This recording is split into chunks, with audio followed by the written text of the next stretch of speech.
नमस्कार दोस्तों, स्वागत है आप सभी का एक बार फिर से मेरे YouTube चैनल पे। दोस्तों, इससे पहले वाले वीडियो में आप लोगों ने ढेर सारे कमेंट किए थे। जितना हो सका मैंने हर संभव प्रयास किया सभी कमेंट का जवाब दिया जाए। आप में से बहुत सारे लोगों ने कमेंट ये किया था कि सर मेरा सीटेट 1 नंबर से रह गया, 2 नंबर से रह गया, 5 नंबर से रह गया। ये प्रॉब्लम बहुत सारे लोगों के साथ है कि उनका सीटेट 1 नंबर से रह जा रहा है, 2 नंबर से रह जा रहा है और ये प्रॉब्लम पेपर 2 में ज़्यादा देखने को मिल रहा है। तो आज की इस वीडियो में हम लोग बात करेंगे कि क्या स्ट्रेटजी होनी चाहिए जिससे सीटेट अच्छे मार्क्स से क्रैक किया जा सके। और ये वीडियो उन सभी लोगों के लिए भी काफ़ी इंपॉर्टेंट होगा जो पहली बार सीटेट देने जा रहे हैं कि आप क्या स्ट्रेटजी अपनाएं कि अच्छे मार्क्स से सीटेट एक बार में क्लियर कर सके। तो चलिए शुरू करते हैं। देखिए, सीटेट का एग्जाम कैसे क्वालिफाई करना है, इसके लिए कई चीज़ें हैं जिसको आपको ध्यान में रखना चाहिए। सबसे पहले इस एग्जाम को समझने की ज़रूरत है। मैं बार बार कहता हूं कि ये अदर कॉम्पिटिटिव एग्जाम से बिल्कुल डिफरेंट है। इस एग्जाम के लिए आपको एज ए टीचर की तरह सोचना शुरू करना होगा। आप अपने आप को एज ए टीचर के तौर पे देखना शुरू कीजिए। आप इस एग्जाम के लिए उसी तरीके से पढ़ना शुरू कीजिए। आप आसानी से इस एग्जाम को समझ भी पाएंगे और इसके पैटर्न को भी फॉलो कर पाएंगे। तो देखिए, सीटेट एग्जाम को पास करने के लिए क्या क्या स्टडी मटेरियल आपके पास होनी चाहिए। सबसे पहले हम इस पे बात करते हैं कि आपके पास क्या चीज़ें होनी चाहिए इस एग्जाम को पास करने के लिए, जो सबसे इंपॉर्टेंट है। सबसे पहले आपके पास होना चाहिए सिलेबस। अब सिलेबस कहाँ से डाउनलोड करना है, कैसे डाउनलोड करना है, इस पर आगे बात करेंगे। उसके बाद आपके पास होनी चाहिए प्रीवियस ईयर क्वेश्चंस। उसके बाद आपके पास होनी चाहिए एनसीईआरटी की बुक। इसके अलावा पेडागोजी के लिए बहुत सारे स्टूडेंट लिखते हैं कि सर पेडागोजी के लिए बुक बताएं। तो आज की इस वीडियो में हम पेडागोजी के लिए भी आपको बुक बताएंगे। लेकिन मेरा मानना है कि पेडागोजी के लिए बुक पढ़ने की जरूरत नहीं है, प्रीवियस ईयर क्वेश्चन से हो जाती है। लेकिन अभी आपके पास टाइम है सीटेट एग्जाम में, तो अगर आप चाहते हैं कि सर मैं पेडागोजी के लिए भी बुक पढ़ूं, तो मैं अभी इस वीडियो में आगे आपको पेडागोजी पे जब बात करेंगे तो उसके लिए भी आपको सजेस्ट करेंगे। वैसे आप देखें तो 3 चीज ही आपको इस एग्जाम के लिए चाहिए: प्रीवियस ईयर क्वेश्चन, सिलेबस और एनसीईआरटी की बुक। तो चलिए इसके बारे में बात करते हैं और क्या क्या स्ट्रेटजी होनी चाहिए इस पे बात करते हैं आगे। तो देखिए, सिलेबस आपको कहां से लेना है। तो सिलेबस के लिए आपको सीटेट की ऑफिशियल साइट पे जानी है और इस बार के लिए जो इंफॉर्मेशन बुलेटिन दिया गया है उस पीडीएफ को खोलना है। उसमें आपको सिलेबस मिल जाएगी, ऑफिशियल सिलेबस जो सीटेट दिया है। 3 से 4 पेज का सिलेबस है। आप इसको डाउनलोड करके प्रिंट करवा लीजिए और सिलेबस अपने स्टडी टेबल पे अपने साथ हमेशा रखिए। उससे क्या होगा कि आपको सिलेबस के आइडिया लगते रहेगा कि आपको पढ़ना क्या है और क्या नहीं पढ़ना है। क्योंकि सीटेट एग्जाम के लिए सिलेबस से बाहर बिल्कुल भी नहीं जाना है। 130 कैसे स्कोर होगा, इस चीज को समझने के लिए सबसे ज्यादा जरूरी है कि आपको सिलेबस का समझ होना चाहिए। तो सिलेबस आप अपने पास रखें, उसको देखें। उसमें टॉपिक वाइज लिखा हुआ है, सब्जेक्ट वाइज पेडागोजी का भी लिखा हुआ है और कंटेंट का भी लिखा हुआ है, क्या क्या चीजें आपको पढ़नी है। तो सिलेबस तो याद हो जानी चाहिए। बार बार आप देखेंगे ना, आपको याद हो जाएगा। जो स्टूडेंट अच्छे मार्क्स स्कोर कर रहे हैं उनको सिलेबस याद होता है, हम लोग को भी सिलेबस याद है। तो आप सिलेबस को देखें, पहला काम आपको ये करना है। उसके बाद प्रीवियस ईयर पेपर, मैं बार बार कहता हूं कि प्रीवियस ईयर पेपर आपको सॉल्व करना है। क्यों करना है सॉल्व, इसको समझिए। पहले तो ये बात करते हैं कि प्रीवियस ईयर पेपर आपको लेना कहां से है, क्योंकि आप प्रीवियस ईयर पेपर लेंगे तभी तो सॉल्व करेंगे ना। देखिए, प्रीवियस ईयर पेपर की मार्केट में बुक मिल जाती है ना। पब्लिकेशन की बुक आती है जिन्होंने प्रीवियस ईयर पेपर की पूरा कंपाइलेशन कर दिया है, सभी अभी तक जितना सीटेट हुआ है उसका।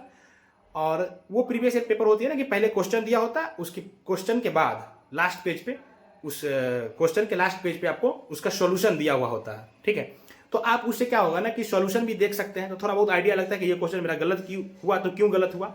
दूसरी बात है कि सीटेट के साइड पर से भी आप प्रीवियस ईयर पेपर ले सकते हैं, फिर उन्हीं के साइड पे उसका आंसर की भी है। लेकिन इसको मिलाना, मैच करना थोड़ा डिफिकल्ट होता है, टाइम टेकन होता है। तो हम चाहते हैं कि आपका टाइम बर्बाद ना हो। आप कोई भी पब्लिकेशन की, एक अच्छे पब्लिकेशन की प्रीवियस ईयर पेपर ले लीजिए। ठीक है, उस प्रीवियस ईयर पेपर को एज ए सेट सॉल्व करना है। जैसे डेली सेट प्रैक्टिस करते हैं ना आप लोग कॉम्पिटिटिव एग्जाम में, अदर कॉम्पिटिटिव एग्जाम के लिए, उसी तरीके से उस प्रीवियस ईयर पेपर को सॉल्व करना है। देखिए, ये वीडियो थोड़ा लंबा जरूर होगा, आप इस वीडियो को अंत तक जरूर देखिएगा, तब ये चीजें समझ में आएगी। नहीं तो वही होती है कि आधी चीजें समझते हैं फिर दिक्कत होती है। तो वो जो प्रीवियस ईयर पेपर है ना, उसको एज ए सेट सॉल्व कीजिए। एज ए सेट सॉल्व करना है, कब से करना है। अगर आप फ्रेशर हैं, आज अभी तक आपने कुछ नहीं पढ़ा है सीटेट के लिए, तब भी, और आपका पहले से आपने सीटेट का एग्जाम दिया है, आपने पढ़ा है सीटेट के लिए, तब भी आज से सॉल्व करना स्टार्ट कर दीजिए। आप कहेंगे सर मैंने तो कुछ पढ़ा ही नहीं है, तो प्रीवियस ईयर पेपर कैसे सॉल्व करूं, उसमें तो नंबर ही नहीं आएगी। नहीं आएगी तो नहीं आएगी, आपको सॉल्व करना है। मैंने भी किया है, आप भी कीजिए, आप भी अच्छे मार्क्स स्कोर कर पाएंगे। तभी आप डेली एक प्रीवियस ईयर पेपर सॉल्व कीजिए। अगर आप पेपर 1 और पेपर 2 दोनों का प्रिपरेशन कर रहे हैं तो एक अल्टरनेट डे पे कर लीजिए। आज पेपर 1 का कर लीजिए तो कल पेपर 2 का कर लीजिए, लेकिन डेली एक प्रीवियस ईयर पेपर सॉल्व करने की आदत आपको बिल्ड करनी पड़ेगी। इसका प्रैक्टिस काफ़ी जरूरी है, ठीक है। तो प्रीवियस ईयर पेपर आप लीजिए, उसको सॉल्व कीजिए। देखिए प्रीवियस ईयर सॉल्व करने से आपको क्या क्या बेनिफिट मिलता है। पहला, आपको क्वेश्चन का लैंग्वेज समझ में आएगा। दूसरा, क्वेश्चन के पैटर्न को समझ पाएंगे कि क्वेश्चन कैसे पूछे जाते हैं, सिलेबस में कहाँ से क्वेश्चन आ रहे हैं, इसका आइडिया आपको होगा। तीसरा, आपका टाइम मैनेजमेंट सही हो जाएगा प्रीवियस ईयर देने से।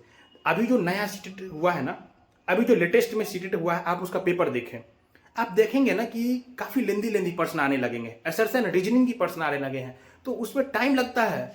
अगर आपका प्रीवियस ईयर में पकड़ नहीं होगा ना, प्रैक्टिस कम होगा ना, तो एग्जाम में एक क्वेश्चन को 3 बार पढ़िएगा, फिर तो आपका टाइम काफ़ी जाएगा, फिर आप आसानी से एग्जाम सॉल्व कर नहीं पाओगे। तो ये चीज़ें आपकी सही होगी प्रीवियस ईयर पेपर से। Daily previous year paper as a state के रूप में दीजिए। उसका एक बेनिफिट और होगा, आपका जैसे जैसे नंबर बढ़ेगा ना, तो आपको मोटिवेट करेगा कि हाँ अब मेरा नंबर बढ़ रहा है तो और अच्छा होगा, और पढ़ेंगे और पेपर देंगे तो मज़ा आएगा। ये एक इंटरेस्ट जगा देता है, आपको उसमें मज़ा आने लगता है सॉल्व करने में। तो ये भी कीजिए ना, आप daily previous year paper solve कीजिए, बहुत बेनिफिट देखने के लिए मिलेगा। अगर ये कहा जाए ना कि सिर्फ एक चीज़ करके सीटेट पास किया जा सकता है तो वो है प्रीवियस ईयर पेपर भी।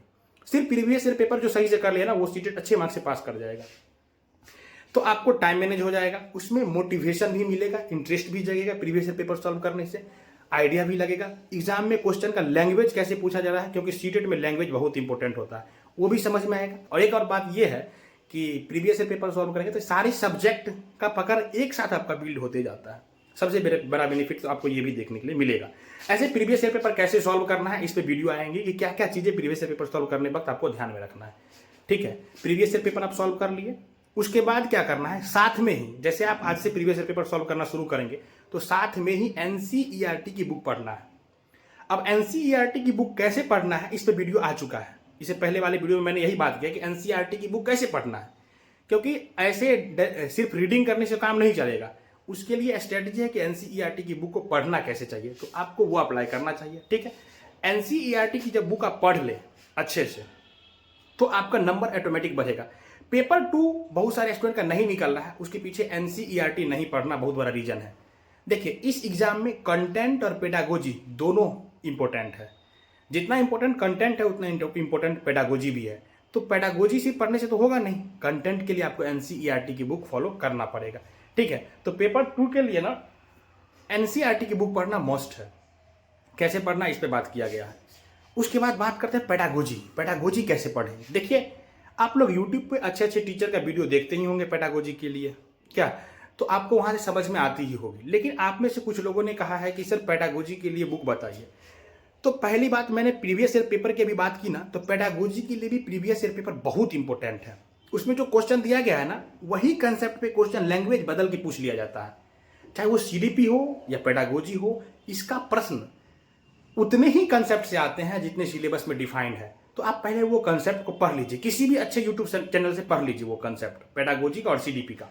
उसके बाद आप प्रैक्टिस कीजिएगा ना प्रीवियस ईयर पेपर, तो आपको उसके बारे में समझ डेवलप होगा। तो आप देखेंगे ना कि उसी कंसेप्ट पे जो सिलेबस में दिया हुआ है, जो डिफाइंड सिलेबस है, उसी कंसेप्ट पे बार बार प्रश्न पूछे जा रहे हैं। इनफैक्ट कई प्रश्न तो रिपीट हो जाते हैं, बहुत सारे प्रश्न सीटेट में रिपीट होते हैं। तो इसीलिए भी कहते हैं कि प्रीवियस ईयर पेपर पढ़ना जरूरी है।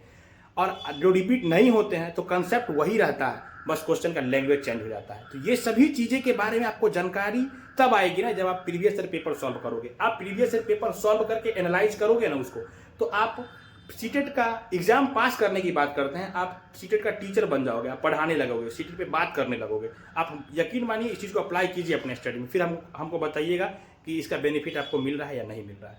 तो पेडागोजी के लिए भी हम कह रहे हैं कि प्रीवियस ईयर पेपर निश्चित तौर पर आपका काफ़ी हो जाता है, काफ़ी हेल्प करता है। लेकिन आप चाहते हैं कि सर नहीं, हमको पेडागोजी के लिए बुक बताइए, हमको थोड़ा और पढ़ना है, थोड़ा और डीपली पढ़ना है, हम चाहते नहीं कि एक भी पर्सन मेरा गलत हो, तो NIOS की साइट पे आपको इसकी बुक मिल जाएगी। NIOS DLED के लिए जो बुक है उसमें आपको पेडागोजी का बुक मिल जाएगा। तो आप सर्च मार लीजिएगा गूगल में कि NIOS हिंदी पेडागोजी बुक या हिंदी पेडागोजी नोट, आपको मिल जाएगी, खुल जाएगी। तो उसमें देख लेना, वहाँ पे ढेर सारे कंटेंट इन्होंने डाले हुए हैं लैंग्वेज के लिए भी और साइंस और सोशल साइंस पेडागोजी के लिए भी, तो आप वहाँ से इस चीज़ को कर सकते हैं पेडागोजी का।